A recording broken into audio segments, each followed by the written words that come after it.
ಕೆಲವೊಂದ್ಸಲ ನಿಜವಾಗ್ಲೂ ಕೂಡ ಅಲ್ಲೇ ಕಣ್ಣೀರು ಬರುವಂತ ಒಂದು ಪರಿಸ್ಥಿತಿ. ಈಗಾಗಲೇ ಮುಖ್ಯಮಂತ್ರಿಗಳು ಯೂನಿವರ್ಸಿಟಿಯನ್ನ ಮುಚ್ಚಲ್ಲ ಅಂತ ಹೇಳಿ ಅವ್ರು ಈಗಾಗಲೇ ಹೇಳಿದ್ದಾರೆ. ಅವರು ಮುಚ್ಚಿಲ್ಲ ಅಂತಂದ್ರೂ ಕೂಡ ಮುಚ್ಚೋ ಸ್ಥಿತಿ ಬಂದಿದೆ. ಪ್ರಮೋಷನ್ ಎಲಿಜಿಬಿಲಿಟಿ ಇದ್ರೂ ಕೂಡ ಪ್ರಮೋಷನ್ ಸಿಗ್ತಾ ಇಲ್ಲ. ಸ್ಯಾಲರಿ ಇನ್ಕ್ರೀಸ್ ಮಾಡೋದಕ್ಕೆ ಸರ್ಕಾರ ಒಂದು ಯೋಚನೆ, ವೈಯಕ್ತಿಕವಾಗಿ ನಾನು ಅವ್ರಿಗೊಂದು ಲೆಟರ್ ಕೊಟ್ಟಿದ್ದೀನಿ. ಅವರು ಭರವಸೆ ಕೊಟ್ಟಿದ್ದಾರೆ. ಸನ್ಮಾನ್ಯ ಸಭಾಧ್ಯಕ್ಷರು, ಇವತ್ತು ಏನು ಸನ್ಮಾನ್ಯ ಮುಖ್ಯಮಂತ್ರಿಗಳು ಬಜೆಟ್ ಅನ್ನು ಮಂಡಿಸಿದ್ದಾರೆ, ಈ ವಿಚಾರದಲ್ಲಿ ಬಹಳಷ್ಟು ನಾನು ಕೇವಲ ಕಲ್ಯಾಣ ಕರ್ನಾಟಕದ ಒಂದು ಭಾಗಕ್ಕೆ ಆಗ್ತಾ ಇರುವಂತಹ ಒಂದು ಅನ್ಯಾಯದ ಬಗ್ಗೆ ಮಾತ್ರ ನಾನು ಬೆಳಕನ್ನು ಚೆಲ್ತಾ ಇರುವಂತದ್ದು. ಬೆಂಗಳೂರು ಇಡೀ ನಮ್ಮ ಕರ್ನಾಟಕಕ್ಕೆ ರಾಜಧಾನಿ.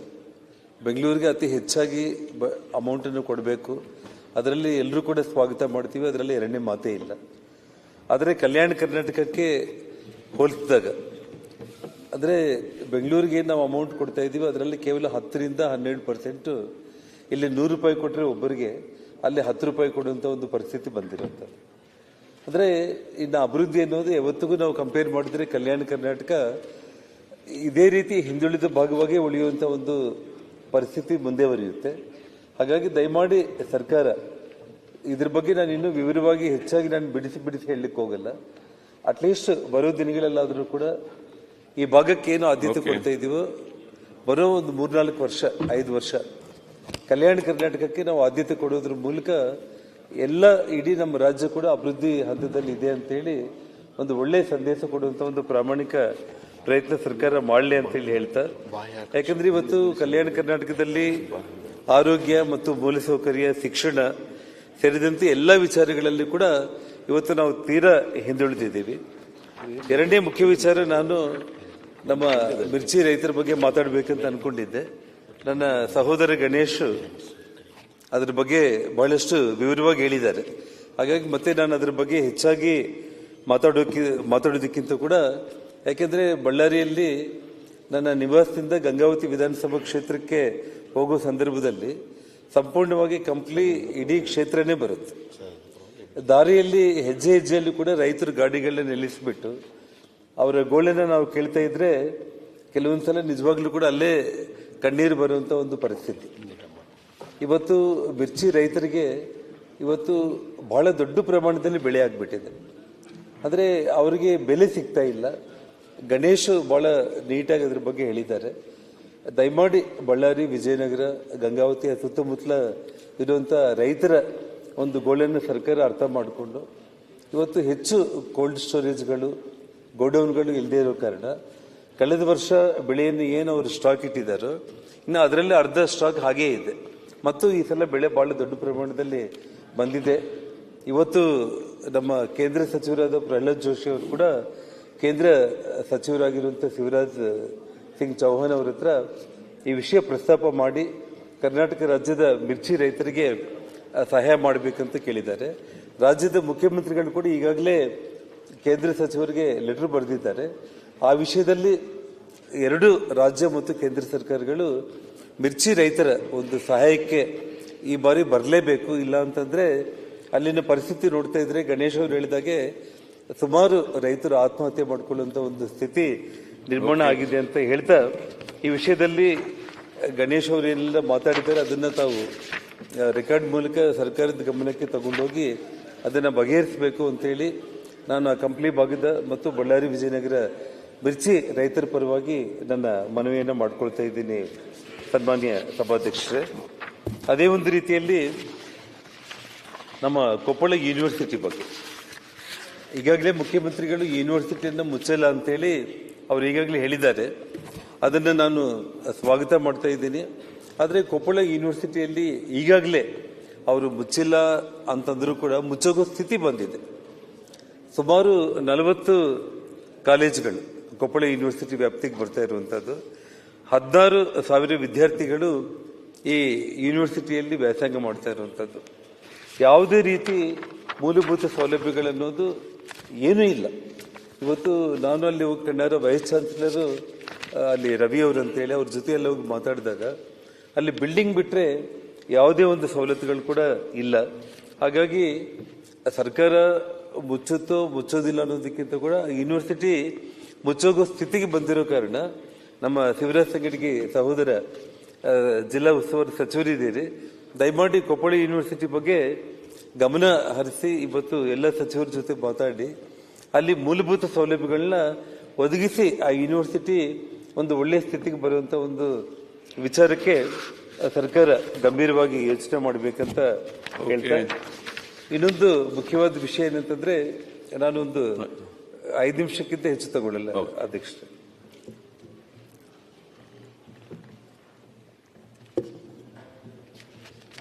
ಹಿಂದೆ ನಾವು ಸನ್ಮಾನ್ಯ ಮುಖ್ಯಮಂತ್ರಿಗಳು ಅಂಜನಾದ್ರಿ ಬೆಟ್ಟಕ್ಕೆ ಹನುಮ ಜನಿಸಿರುವಂತಹ ಒಂದು ನಾಡಿಗೆ ಪ್ರತಿ ವರ್ಷ ಕೂಡ 100 ಕೋಟಿ ಅನುದಾನ ಕೊಡ್ತೀವಿ ಅಂತೇಳಿ ಕಳೆದ ಬಜೆಟ್ ಅಲ್ಲಿ ಅವ್ರ ಮಾತನ್ನು ಹೇಳೋದು ಮಾತ್ರ ಅಲ್ಲ, 100 ಕೋಟಿ ಅನುದಾನ ಕೂಡ ತಕ್ಷಣ ಅವರು ಬಿಡುಗಡೆ ಮಾಡಿದ್ದಾರೆ. ಅದಕ್ಕೆ ಸಂಬಂಧಪಟ್ಟು ಇವತ್ತು ಕೆಲವೊಂದು ಕೆಲಸಗಳೆಲ್ಲ ಕೂಡ ಪ್ರಾರಂಭ ಆಗಿದೆ. ಆದರೆ ಈ ವರ್ಷ ಸಂಪೂರ್ಣವಾಗಿ ಅಂಜನಾದ್ರಿ ಬೆಟ್ಟದ ವಿಚಾರ ಆಗಲಿ ಏನು ಕೂಡ ಅವರು ಬಜೆಟ್ ಅಲ್ಲಿ ಪ್ರಸ್ತಾಪ ಮಾಡದೇ ಇರೋದು ತುಂಬಾ ಬೇಜಾರಾಗಿರುವಂತ ವಿಚಾರ. ಯಾಕಂದ್ರೆ ಇವತ್ತು ಇಡೀ ಕೊಪ್ಪಳ ಜಿಲ್ಲೆ ಅಂತಂದ್ರೆ ಅಂಜನಾದ್ರಿ ಹನುಮನ ನಾಡಿಗೆ ಇವತ್ತು ಒಂದು ದಿವಸಕ್ಕೆ ಕನಿಷ್ಠ ಅಂತಂದ್ರೆ ಕೂಡ 20-25 ಸಾವಿರ ಜನ ಭಕ್ತಾದಿಗಳು ಇಡೀ ದೇಶ ವಿದೇಶಗಳಿಂದ ಬರ್ತಾ ಇದ್ದಾರೆ. ಹಾಗಾಗಿ ಅವರು ಪ್ರತಿ ವರ್ಷ ಅವ್ರೇನು 100 ಕೋಟಿ ಕೊಡ್ತೀವಂತ ಅವ್ರು ಮಾತು ಕೊಟ್ಟಿದ್ರು, ಆ ಮಾತನ್ನ ನಾನು ನೆನಪಿಸ್ತಾ ಇದ್ದೀನಿ. ಇವಾಗ ಅವರು ನಾಳೆ ಬಜೆಟ್ ಒಂದು ಇದಕ್ಕೆ ಅವರು ಉತ್ತರ ಕೊಡುವಂತ ಸಂದರ್ಭದಲ್ಲಾದ್ರೂ ಕೂಡ ಅಂಜನಾದ್ರಿಗೆ 100 ಕೋಟಿ ಕೊಡ್ತೀವಿ ಅನ್ನೋ ಮಾತನ್ನ ಅವ್ರು ಏನ್ ಹೇಳಿದ್ದಾರೆ ಅದನ್ನ ಘೋಷಣೆ ಮಾಡ್ಬೇಕಂತ ಹೇಳಿ ನಾನು ಸನ್ಮಾನ್ಯ ಮುಖ್ಯಮಂತ್ರಿಗಳಲ್ಲಿ ನಾನು ವಿನಂತಿ ಮಾಡ್ಕೊಳ್ತಾ ಇದ್ದೀನಿ ಸನ್ಮಾನ್ಯ ಸಭಾಧ್ಯಕ್ಷರೇ.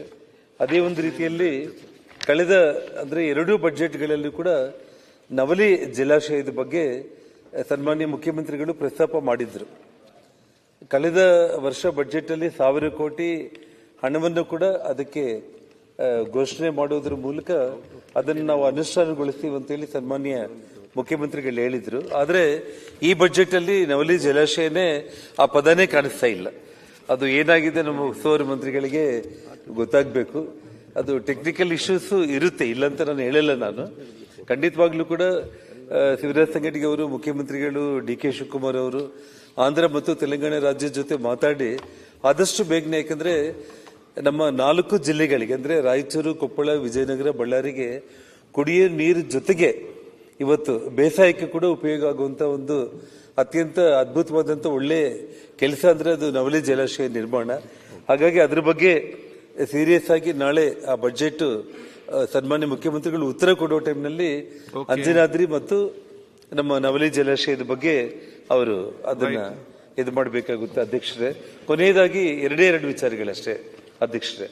ನೋಡಿ, ಇವತ್ತು ನಮ್ಮ ಕಲ್ಯಾಣ ಕರ್ನಾಟಕದಲ್ಲಿ ಕಲ್ಯಾಣ ಕರ್ನಾಟಕ ರಾಜ್ಯ ಕೈಗಾರಿಕಾ ಭದ್ರತಾ ಪಡೆ ಅಂತೇಳಿ ಇವತ್ತು ನಮ್ಮ KSISF ಅಂತೇಳಿ ಮಾಡಿದ್ದಾರೆ. 1500 ಮಂದಿ ಸ್ಟಾಫ್ ಇದ್ದಾರೆ ಅಧ್ಯಕ್ಷರೇ. ಅಲ್ಲಿ 1500 ಮಂದಿ ಸ್ಟಾಫ್ ಅಲ್ಲಿ ಅವರಿಗೆ ಪ್ರಮೋಷನ್ಸ್ಗೆ ಎಲಿಜಿಬಿಲಿಟಿ ಇದ್ರೂ ಕೂಡ ಪ್ರಮೋಷನ್ಗಳು ಸಿಗ್ತಾ ಇಲ್ಲ. ವಿಷಯ ಏನಂತಂದ್ರೆ ಅಲ್ಲಿ ಸಪರೇಟ್ ಆಗಿ ಆ ಒಂದು ಬೆಟಾಲಿಯನ್, ಒಂದು ಕೇಂದ್ರ ಕಲ್ಯಾಣ ಕರ್ನಾಟಕದಲ್ಲಿ ಬೆಟಾಲಿಯನ್ ಅನೌನ್ಸ್ ಮಾಡಿದ್ದಾರೆ. 1500 ಮಂದಿ ಸ್ಟಾಫ್ ಇದ್ದಾರೆ, ಪ್ರಮೋಷನ್ಸ್ ಇಲ್ಲ ಅವರಿಗೆ. ಎಲ್ಲ ಮೈಸೂರು, ಬೆಂಗಳೂರು ಈ ಭಾಗದಲ್ಲಿರುವಂತ ಆ ಭದ್ರತಾ ಸಿಬ್ಬಂದಿಗೆಲ್ಲ ಕೂಡ ಪ್ರಮೋಷನ್ ಸಿಗ್ತಾ ಇದೆ. ಅಲ್ಲಿರೋರ್ಗೆ ಯಾಕೆ ಸಿಗ್ತಾ ಇಲ್ಲ ಅಂತಂದ್ರೆ ಅವ್ರಿಗೆ ಸಪರೇಟ್ ಒಂದು ಕೇಂದ್ರ ಸ್ಥಾನವನ್ನ ಕಲ್ಯಾಣ ಕರ್ನಾಟಕದಲ್ಲಿ ಸ್ಥಾಪನೆ ಮಾಡಿದ್ರೆ ಮಾತ್ರ ಅವರಿಗೆ ಪ್ರಮೋಷನ್ಸ್ಗೆ ಎಲಿಜಿಬಿಲಿಟಿ ಬರುತ್ತೆ. ಇವತ್ತು ನಾವು ಕಲ್ಯಾಣ ಕರ್ನಾಟಕ ಭಾಗದ ಜನರನ್ನ ಅಭಿವೃದ್ಧಿ ಮಾಡಬೇಕು ಅಂತ ಹೇಳಿ ಎಷ್ಟೆಷ್ಟೋ ಸ್ಕೀಮ್ಗಳನ್ನ ನಾವು ತಗೊಂಡು ಬರ್ತಾ ಇದ್ದೀವಿ. ಆದ್ರೆ ಅಲ್ಲಿರುವಂತ ಕಾನ್ಸ್ಟೇಬಲ್ ಆಗಿ, ಹೆಡ್ ಕಾನ್ಸ್ಟೇಬಲ್ ಆಗಿ, SI ಆಗಿ ಸುಮಾರು ವರ್ಷಗಳಿಂದ ಪ್ರಮೋಷನ್ಸ್ ಇಲ್ದೇನೆ ತುಂಬಾ ಅವರು ನೋವು ಪಟ್ಕೊಳ್ತಾ ಇದ್ದಾರೆ. ದಯಮಾಡಿ ಸರ್ಕಾರ ಅಲ್ಲಿ ಇವತ್ತು ನಮ್ಮ ಯಾವುದೇ ಒಂದು ಕಲ್ಯಾಣ ಕರ್ನಾಟಕದಲ್ಲಿ ಯಾವುದೇ ಒಂದು ಸೆಂಟರ್ ಪಾಯಿಂಟ್ ತಗೊಂಡು ಇವತ್ತಿಲ್ಲಿ ನಮ್ಮ ಪ್ರಿಯಾಂಕಾ ಖರ್ಗೆ ಕೂಡ ಇದ್ದಾರೆ. ದಯಮಾಡಿ ಈ ವಿಷಯ ಗಂಭೀರವಾಗಿ ತಗೊಳ್ಳಿ. ಯಾಕಂದ್ರೆ ಒಂದು ಭದ್ರತಾ ಪಡೆಯ ಬೆಟಾಲಿಯನ್ ಕೇಂದ್ರ ಸ್ಥಾನವನ್ನ ನಾವಲ್ಲಿ ಸ್ಥಾಪನೆ ಮಾಡಿದ್ರೆ ಮಾತ್ರ ಅವರು ಪ್ರಮೋಷನ್ಸ್ಗೆ ಎಲಿಜಿಬಿಲಿಟಿ ಆಗ್ತಾರೆ. ಹಾಗಾಗಿ ಇದೊಂದು ವಿಷಯ, ಇದು ಅದನ್ನ ತಾವು ಮಾಡ್ಬೇಕಂತೇಳಿ ಕೇಳ್ತಾ, ಕೊನೆಯದಾಗಿ ಅಧ್ಯಕ್ಷರೇ, ಇವತ್ತು 4 ಲಕ್ಷ ಕೋಟಿ ಬಜೆಟ್ ನಾವು ಪ್ರಸ್ತಾಪ ಮಾಡಿದ್ದೀವಿ. ಆದರೆ ನಾನಿವತ್ತು ನಿಮಗೆ ಪ್ರಸ್ತಾಪ ಮಾಡ್ತಾ ಇರೋದು ಕೇವಲ ಲಕ್ಷಗಳು ಖರ್ಚಾಗುವಂಥ ಒಂದು ವಿಚಾರ. ಇವತ್ತು ಇಡೀ ಕರ್ನಾಟಕ ರಾಜ್ಯದಲ್ಲಿ ಪ್ರತಿ ಜಿಲ್ಲೆಯಲ್ಲೂ ಕೂಡ ಇವತ್ತು ಜಿಲ್ಲಾ ವಿಕಲಚೇತನರ ಪುನರ್ವಸತಿ ಕೇಂದ್ರಗಳಂತೇಳಿ ಇದೆ. ಅಂದರೆ ಈ ನಿರ್ಗತಿಕರಿಗೆ, ನಿಸ್ಸಹಾಯಕರಿಗೆ, ಬುದ್ಧಿಮಾಂದ್ಯ ಮಕ್ಕಳಿಗೆ ಇಂಥವ್ರೆಲ್ಲರಿಗೂ ಕೂಡ ಸೇವೆ ಮಾಡುವಂಥ ಇವತ್ತು ಅಲ್ಲಿರುವಂಥ ಟೀಚರ್ಸು, ಆ ಇನ್ಸ್ಟಿಟ್ಯೂಷನ್ಗಳಿಗೆ ಸ್ಯಾಲ್ರಿ ಇವತ್ತು ಸುಮಾರು ಹೆಚ್ಚು ಕಡಿಮೆ 10 ವರ್ಷಗಳಿಂದ ಕೂಡ ಇನ್ಕ್ರೀಸ್ ಆಗಿಲ್ಲ. ಯಾಕೆಂದ್ರೆ ಬಹಳ ಮನಸ್ಸಿಂದ, ಹೃದಯದಿಂದ ಅವ್ರ ಮನೆ ಮಕ್ಕಳ ತರ ನೋಡ್ಕೊಂಡು ಅವ್ರಿಗೆ ಸೇವೆ ಮಾಡ್ತಾ ಇರ್ತಾರೆ. ಹಾಗಾಗಿ ಆ ಟೀಚರ್ಗಳಿಗೆ, ಆ ಇನ್ಸ್ಟಿಟ್ಯೂಷನ್ಗಳಿಗೆ ಸ್ಯಾಲ್ರಿ ಇನ್ಕ್ರೀಸ್ ಮಾಡೋದಕ್ಕೆ ಸರ್ಕಾರ ಒಂದು ಯೋಚನೆ ಮಾಡಿ ತಕ್ಷಣ ಅದನ್ನ ಎಲ್ಲ ಅವ್ರ ಹತ್ರ ಕಂಪ್ಲೀಟ್ ರೆಡಿಯಾಗಿದೆ. ಅವ್ರ ಅನುಮೋದನೆ ಮಾಡಿ ಆ ಸ್ಯಾಲ್ರೀಸ್ ಇನ್ಕ್ರೀಸ್ ಮಾಡಬೇಕು.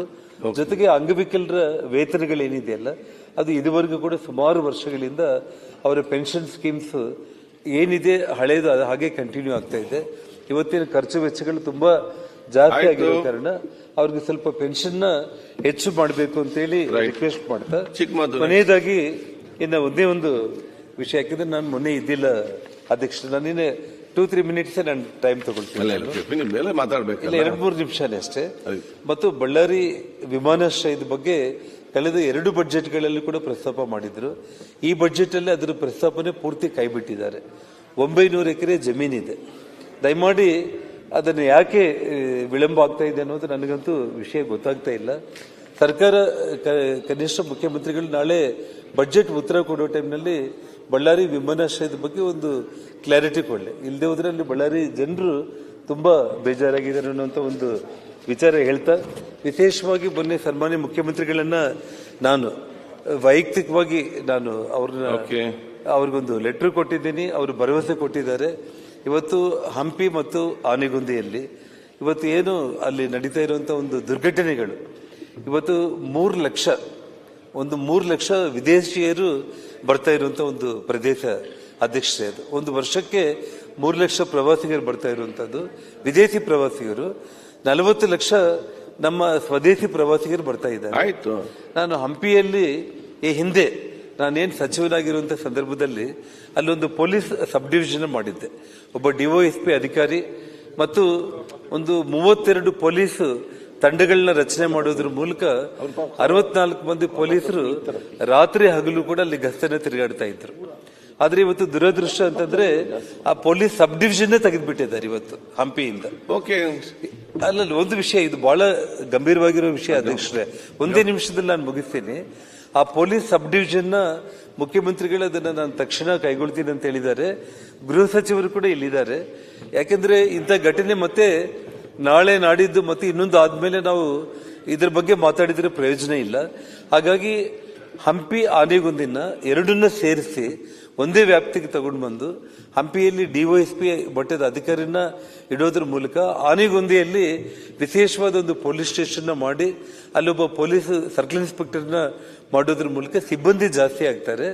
ರಾತ್ರಿ ಹಗಲು ಪೊಲೀಸರು ಚೆಕ್ ಪೋಸ್ಟ್ಗಳು ಹಾಕಿ ಓಡಾಡ್ತಾ ಇದ್ರೆ ಇಂಥ ದುಷ್ಕೃತಿಗಳು ಮತ್ತೆ ಮುಂದೆ ಆಗಲ್ಲ.